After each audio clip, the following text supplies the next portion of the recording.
বাংলাদেশের এই বিএনপির পরিণতি এটা হবে, জামাতের পরিণতি এটা হবে। তবে বাংলাদেশে দুর্ভিক্ষ, গৃহযুদ্ধ, তারপর যুদ্ধ, এগুলো আস্তে আস্তে চেপে আসতেছে। কারণ আগামীতে এই বাংলাদেশ থেকে এই দক্ষিণ এশিয়া অস্থিতিশীল করার জন্য একটা যুদ্ধক্ষেত্র দরকার। কারণ দেখবেন যে আগামীতে আমেরিকা আবার তালেবানদের সাথে সুসম্পর্ক হবে, ভারতের সাথে তো হয়ে গেছে, তাহলে যুদ্ধটা কোথায় হবে? যুদ্ধটার একটা জায়গা লাগবে তো, যুদ্ধের ক্ষেত্রে বাংলাদেশ সেই প্রসেসে চলতেছে এবং এটা হয়ে গেছে অলরেডি। ইসরায়েলের রাষ্ট্রদূত বলে দিয়েছে বাংলাদেশে হামাসের ঘাঁটি আছে, জাতিসংঘ বলেছে আল কাদের ঘাঁটি আছে, স্প্রেড করতেছে। মানে আপনার জন্য তো গৃহযুদ্ধ হওয়ার জন্য বা যুদ্ধ হওয়ার জন্য তো ক্ষেত্র প্রস্তুত। আর বাংলাদেশের মানুষ অর্ধেক তো পাকিস্তানপন্থী পেয়ারা পাকিস্তানি থাকবে, এই মাদ্রাসাগুলো তো এমনি বানায় নাই। অর্ধেক মাদ্রাসা তো আওয়ামী লীগ বানাইছে, আর অর্ধেক বিএনপি জামাত মিলে বানাইছে, আর অর্ধেক তো আওয়ামী লীগ বানিয়েছে। তো এই মাদ্রাসাগুলো নিয়ে একটা ঘটনা ঘটবে বাংলাদেশে, এতে তো ব্যবহার করবে ভারতের বিরুদ্ধে, আওয়ামী লীগের বিরুদ্ধে, মুক্তিযুদ্ধের বিরুদ্ধে। এই দেশটা গৃহযুদ্ধ অবধারিত হয়ে যাবে। তবে জানুয়ারি 2027 সালে জানুয়ারি 1 তারিখ থেকে ভারতের গেম প্ল্যান গুলো তখন পরিষ্কার স্পষ্ট হয়ে আসবে। এটা গর্ত করে নাই তারেক রহমান, বিএনপি, এটা তাদের কবর খুঁড়েছে, এটা দেখতে পারবেন। আবার এই কথাটা 2 বছর, 1 বছর, 2 বছরের মধ্যে সত্য হবে।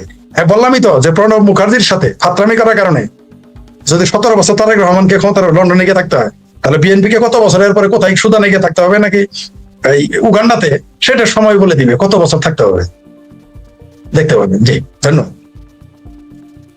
জি ফরিদ ভাই, ভারতের সাথে আমাদের অনেক বিষয় রয়ে গেছে, এগুলো দ্বিপাক্ষিক আলাপ আলোচনা ছাড়া সম্ভব নয়। আর ডিসেম্বরে আমাদের যে কি বলে গঙ্গার পানি বন্টন চুক্তি, সেটার মেয়াদ শেষ হবে ডিসেম্বরে। তখনই এটা নবায়ন করতে হবে, এজন্য তো আলাপ আলোচনা লাগবে। এখনো পর্যন্ত আলাপ আলোচনা শুরুই হয়নি, অর্থাৎ এখনো খাতা খোলা হয়নি যে কবে কখন কিভাবে এ বিষয় নিয়ে আলাপ আলোচনা।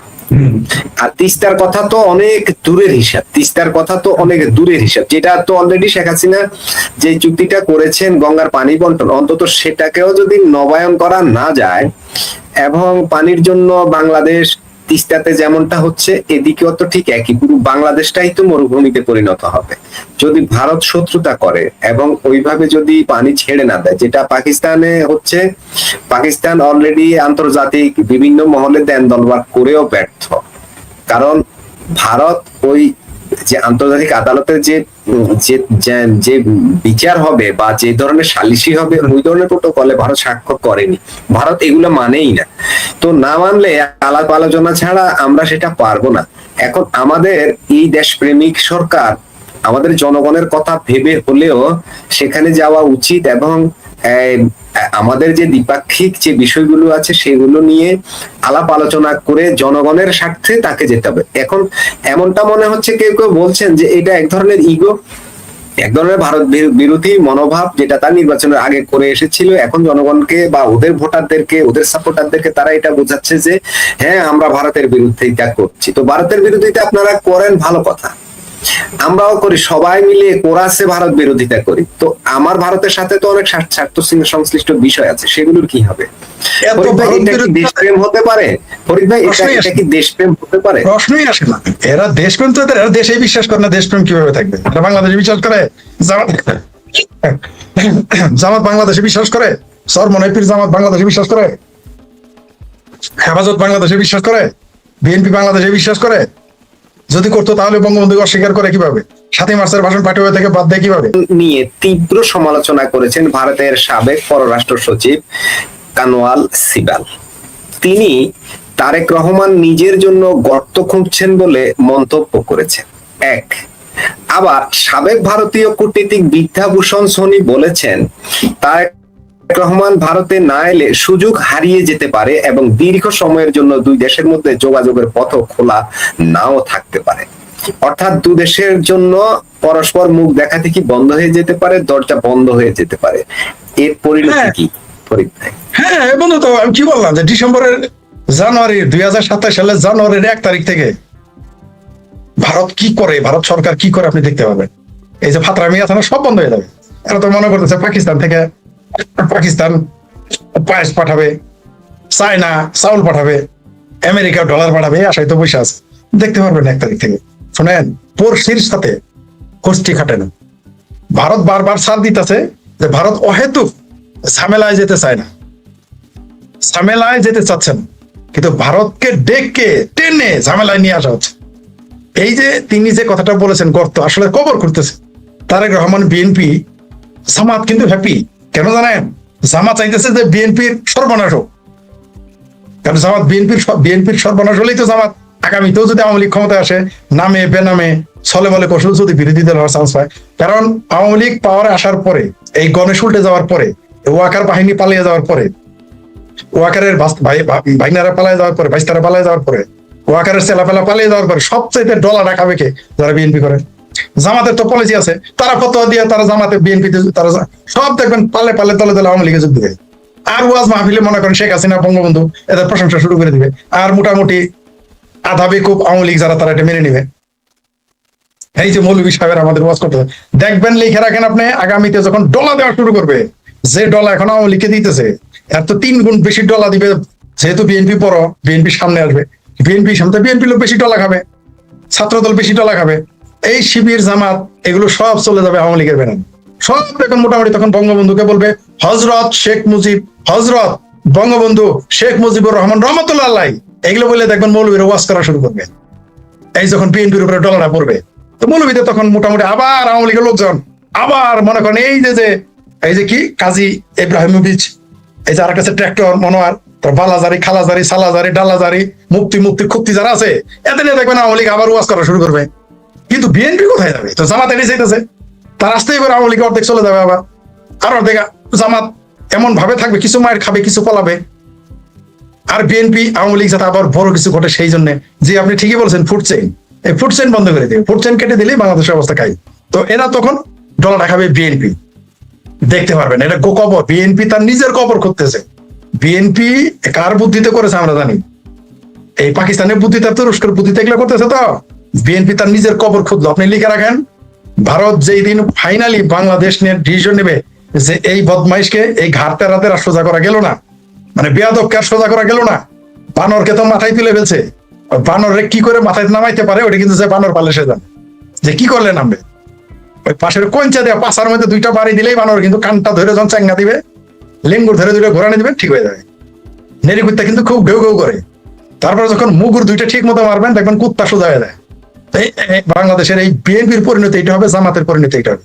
তবে বাংলাদেশে দুর্ভিক্ষ, গৃহযুদ্ধ, তারপর যুদ্ধ, এগুলো আস্তে আস্তে চেপে আসতেছে। কারণ আগামীতে এই বাংলাদেশ থেকেই এই দক্ষিণ এশিয়া অস্থিতিশীল করার জন্য একটা যুদ্ধক্ষেত্র দরকার। কারণ দেখবেন যে আগামীতে আমেরিকা আবার তালেবানদের সাথে সুসম্পর্ক হবে, ভারতের সাথে তো হয়ে গেছে, তাহলে যুদ্ধটা কোথায় হবে? যুদ্ধটার একটা জায়গা লাগবে, তো যুদ্ধের ক্ষেত্রে বাংলাদেশ সেই প্রসেসে চলতেছে এবং এটা হয়ে গেছে অলরেডি। ইসরায়েলের রাষ্ট্রদূত বলে দিয়েছে বাংলাদেশে হামাসের ঘাঁটি আছে, জাতিসংঘ বলেছে আল কাদের ঘাঁটি আছে, স্প্রেড করতেছে। মানে আপনার জন্য তো গৃহযুদ্ধ হওয়ার জন্য বা যুদ্ধ হওয়ার জন্য তো ক্ষেত্র প্রস্তুত। আর বাংলাদেশের মানুষ অর্ধেক তো পাকিস্তানপন্থী, পেয়ারা পাকিস্তানি থাকবে। এই মাদ্রাসাগুলো তো এমনি বানায় নাই, অর্ধেক মাদ্রাসা তো আওয়ামী লীগ বানাইছে, আর অর্ধেক বিএনপি জামাত মিলে বানাইছে, আর অর্ধেক তো আওয়ামী লীগ বানিয়েছে। তো এই মাদ্রাসাগুলো নিয়ে একটা ঘটনা ঘটবে বাংলাদেশে, এতে তো ব্যবহার করবে ভারতের বিরুদ্ধে, আওয়ামী লীগের বিরুদ্ধে, মুক্তিযুদ্ধের বিরুদ্ধে। এই দেশটা গৃহযুদ্ধ অবধারিত হয়ে যাবে। তবে জানুয়ারি 2027 সালে জানুয়ারি 1 তারিখ থেকে ভারতের গেম প্ল্যান গুলো তখন পরিষ্কার স্পষ্ট হয়ে আসবে। এটা গর্ত করে নাই তারেক রহমান, বিএনপি এটা তাদের কবর খুঁড়েছে, এটা দেখতে পারবেন। আবার এই কথাটা 2 বছর 1 বছর 2 বছরের মধ্যে সত্য হবে। বললামই তো যে প্রণব মুখার্জির সাথে ফাত্রামি করার কারণে যদি 17 বছর তারেক রহমানকে ক্ষমতার লন্ডনে গিয়ে থাকতে হয়, তাহলে বিএনপি কে কত বছরের পরে কোথায় সুদানে গিয়ে থাকতে হবে নাকি এই উগান্ডাতে, সেটা সময় বলে দিবে কত বছর থাকতে হবে, দেখতে পাবেন। জি ধন্যবাদ। জি ফরিদ ভাই, ভারতের সাথে আমাদের অনেক বিষয় রয়ে গেছে, এগুলো দ্বিপাক্ষিক আলাপ আলোচনা ছাড়া সম্ভব নয়। আর ডিসেম্বরে আমাদের যে কি বলে গঙ্গার পানি বন্টন চুক্তি, সেটার মেয়াদ শেষ হবে ডিসেম্বরে। তখনই এটা নবায়ন করতে হবে, এজন্য তো আলাপ আলোচনা লাগবে। এখনো পর্যন্ত আলাপ আলোচনা শুরুই হয়নি, অর্থাৎ এখনো খাতা খোলা হয়নি যে কবে কখন কিভাবে এই বিষয় নিয়ে আলাপ আলোচনা।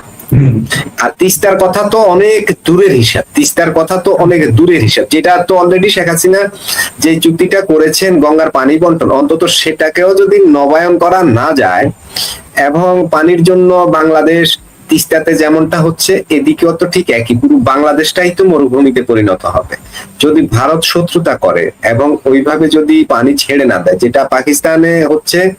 পাকিস্তান অলরেডি আন্তর্জাতিক বিভিন্ন মহলে দেন দলবার করেও ব্যর্থ, কারণ ভারত ওই যে আন্তর্জাতিক আদালতের যে যে যে- যে বিচার হবে বা যে ধরনের সালিসি হবে ওই ধরনের প্রোটোকলে ভারত স্বাক্ষর করেনি। ভারত এগুলো মানেই না। তো না মানলে আলাপ আলোচনা ছাড়া আমরা সেটা পারবো না। এখন আমাদের এই দেশপ্রেমিক সরকার আমাদের জনগণের কথা ভেবে হলেও সেখানে যাওয়া উচিত এবং আহ, আমাদের যে দ্বিপাক্ষিক যে বিষয়গুলো আছে সেগুলো নিয়ে আলাপ আলোচনা করে জনগণের স্বার্থে তাকে যেতে হবে। এখন এমনটা মনে হচ্ছে কেউ কেউ বলছেন যে এটা এক ধরনের ইগো, এক ধরনের ভারত বিরোধী মনোভাব যেটা তার নির্বাচনের আগে করে এসেছিল। এখন জনগণকে বা ওদের ভোটারদেরকে ওদের সাপোর্টারদেরকে তারা এটা বোঝাচ্ছে যে হ্যাঁ আমরা ভারতের বিরোধিতা করছি। তো ভারতের বিরোধিতা আপনারা করেন, ভালো কথা, আমরাও করি, সবাই মিলে কোরাসে ভারত বিরোধিতা করি। তো আমার ভারতের সাথে তো অনেক স্বার্থ সংশ্লিষ্ট বিষয় আছে, সেগুলোর কি হবে? এত ফরিদ ভাই, ভারত এটা কি বিরোধী দেশপ্রেম হতে পারে? ফরিদ ভাই, এটা কি দেশপ্রেম হতে পারে? প্রশ্নই আসে না। এরা দেশপ্রেম তো এরা দেশেই বিশ্বাস করে না, দেশপ্রেম কিভাবে থাকবে? এরা বাংলাদেশে বিশ্বাস করে, জামাত জামাত বাংলাদেশে বিশ্বাস করে, সরমনাইপির জামাত বাংলাদেশে বিশ্বাস করে, হেফাজত বাংলাদেশে বিশ্বাস করে, বিএনপি বাংলাদেশে বিশ্বাস করে। যদি করতো তাহলে বঙ্গবন্ধুকে অস্বীকার করে কিভাবে? 7ই মার্চের ভাষণ পাঠিয়ে থেকে বাদ দেয় কিভাবে? বাংলাদেশের এই বিএনপির পরিণতি এটা হবে, জামাতের পরিণতি এটা হবে। তবে বাংলাদেশে দুর্ভিক্ষ, গৃহযুদ্ধ, তারপর যুদ্ধ, এগুলো আস্তে আস্তে চেপে আসতেছে। কারণ আগামীতে এই বাংলাদেশ থেকেই এই দক্ষিণ এশিয়া অস্থিতিশীল করার জন্য একটা যুদ্ধক্ষেত্র দরকার। কারণ দেখবেন যে আগামীতে আমেরিকা আবার তালেবানদের সাথে সুসম্পর্ক হবে, ভারতের সাথে তো হয়ে আছে। তাহলে যুদ্ধটা কোথায় হবে? যুদ্ধটার একটা জায়গা লাগবে তো, যুদ্ধের ক্ষেত্রে বাংলাদেশ সেই প্রসেসে চলতেছে এবং এটা হয়ে গেছে অলরেডি। ইসরায়েলের রাষ্ট্রদূত বলে দিয়েছে বাংলাদেশে হামাসের ঘাঁটি আছে, জাতিসংঘ বলেছে আল কাদের ঘাঁটি আছে, স্প্রেড করতেছে। মানে আপনার জন্য তো গৃহযুদ্ধ হওয়ার জন্য বা যুদ্ধ হওয়ার জন্য তো ক্ষেত্র প্রস্তুত। আর বাংলাদেশের মানুষ অর্ধেক তো পাকিস্তানপন্থী, পেয়ারা পাকিস্তানি থাকবে। এই মাদ্রাসাগুলো তো এমনি বানায় নাই, অর্ধেক মাদ্রাসা আওয়ামী লীগ বানাইছে, আর অর্ধেক বিএনপি জামাত মিলে বানাইছে, আর অর্ধেক তো আওয়ামী লীগ বানিয়েছে। তো এই মাদ্রাসাগুলো নিয়ে একটা ঘটনা ঘটবে বাংলাদেশে, এতে তো ব্যবহার করবে ভারতের বিরুদ্ধে, আওয়ামী লীগের বিরুদ্ধে, মুক্তিযুদ্ধের বিরুদ্ধে। এই দেশটা গৃহযুদ্ধ অবধারিত হয়ে যাবে। তবে জানুয়ারি 2027 সালে জানুয়ারি 1 তারিখ থেকে ভারতের গেম প্ল্যান গুলো তখন পরিষ্কার স্পষ্ট হয়ে আসবে। এটা গর্ত করে নাই তারেক রহমান, বিএনপি, এটা তাদের কবর খুঁড়েছে, এটা দেখতে পারবে না। আবার এই কথাটা 2 বছর, 1 বছর, 2 বছরের মধ্যে সত্য হবে। বললামই তো যে প্রণব মুখার্জির সাথে ফাত্রামি করার কারণে যদি 17 বছর তারেক রহমানকে ক্ষমতার লন্ডনে গিয়ে থাকতে হয়, তাহলে বিএনপি কে কত বছরের পরে কোথায় সুদানে গিয়ে থাকতে হবে নাকি এই উগান্ডাতে, সেটা সময় বলে দিবে কত বছর থাকতে হবে, দেখতে পাবেন। জি, ধন্যবাদ। জি ফরিদ ভাই, ভারতের সাথে আমাদের অনেক বিষয় রয়ে গেছে, এগুলো দ্বিপাক্ষিক আলাপ আলোচনা ছাড়া সম্ভব নয়। আর ডিসেম্বরে আমাদের এই যে কি বলে গঙ্গার পানি বন্টন চুক্তি, সেটার মেয়াদ শেষ হবে ডিসেম্বরে। তখনই এটা নবায়ন করতে হবে, এজন্য তো আলাপ আলোচনা লাগবে। এখনো পর্যন্ত আলাপ আলোচনা শুরুই হয়নি, অর্থাৎ এখনো খাতা খোলা হয়নি যে কবে কখন কিভাবে এ বিষয় নিয়ে আলাপ আলোচনা। আর তিস্তার কথা তো অনেক দূরের হিসাব, তিস্তার কথা তো অনেক দূরের হিসাব, যেটা তো অলরেডি শেখ হাসিনা যে চুক্তিটা করেছেন গঙ্গার পানি বন্টন, অন্তত সেটাকেও যদি নবায়ন করা না যায় এবং পানির জন্য বাংলাদেশ তিস্তাতে যেমনটা হচ্ছে এদিকেও তো ঠিক একই, পুরো বাংলাদেশটাই তো মরুভূমিতে পরিণত হবে যদি ভারত শত্রুতা করে এবং ওইভাবে যদি পানি ছেড়ে না দেয়, যেটা পাকিস্তানে হচ্ছে। পাকিস্তান অলরেডি আন্তর্জাতিক বিভিন্ন মহলে দেন দলবাদ করেও ব্যর্থ, কারণ ভারত ওই যে আন্তর্জাতিক আদালতের যে যে বিচার হবে বা যে ধরনের সালিসি হবে ওই ধরনের প্রোটোকলে ভারত স্বাক্ষর করেনি। ভারত এগুলো মানেই না। তো না মানলে আলাপ আলোচনা ছাড়া আমরা সেটা পারবো না। এখন আমাদের এই দেশপ্রেমিক সরকার আমাদের জনগণের কথা ভেবে হলেও সেখানে যাওয়া উচিত এবং আমাদের যে দ্বিপাক্ষিক যে বিষয়গুলো আছে সেগুলো নিয়ে আলাপ আলোচনা করে জনগণের স্বার্থে তাকে যেতে হবে। এখন এমনটা মনে হচ্ছে কেউ কেউ বলছেন যে এটা এক ধরনের ইগো, এক ধরনের ভারত বিরোধী মনোভাব যেটা তার নির্বাচনের আগে করে এসেছিল। এখন জনগণকে বা ওদের ভোটারদেরকে ওদের সাপোর্টারদেরকে তারা এটা বোঝাচ্ছে যে হ্যাঁ আমরা ভারতের বিরোধিতা করছি। তো ভারতের বিরোধিতা আপনারা করেন, ভালো কথা, আমরাও করি, সবাই মিলে কোরাসে ভারত বিরোধিতা করি। তো আমার ভারতের সাথে তো অনেক স্বার্থ সংশ্লিষ্ট বিষয় আছে, সেগুলোর কি হবে? ফরিদ ভাই, এটা কি দেশপ্রেম হতে পারে?